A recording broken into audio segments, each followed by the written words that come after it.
اللہ الرحمن الرحیم۔ جناب ابو طالب علیہ السلام کے ایام، ایسا کردار جس کی مثال نہیں۔ بچے بھی دیا، اولاد بھی لیا، دین کے لیے اپنا مال بھی خرچ کیا، سب کچھ قربان کیا، پیاس بھوک برداشت کی۔ اور ابو طالب کا وہ واحد قبیلہ تھا جو بتوں کی پوجا سے محفوظ، مامون اور پاک تھا۔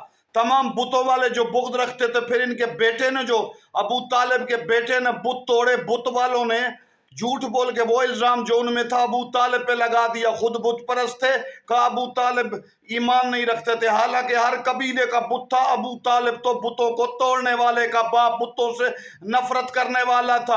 ایمان کی عظیم علامت، خدا ان پر لعنت کرے جو ابو طالب کے ایمان پہ شک کرتے ہیں، خدا انہیں تباہ کرے جو ابو طالب کے اسلام پہ شک کرتے ہیں۔ جب آفتاب جہان ماتاب زمان امام زمانہ جو ابو طالب کی اولاد سے آ کے بدلے لیں گے، منافقوں کا، جھوٹوں کا حساب لیں گے اور سادات کی عظمت مہدی بلند کریں گے۔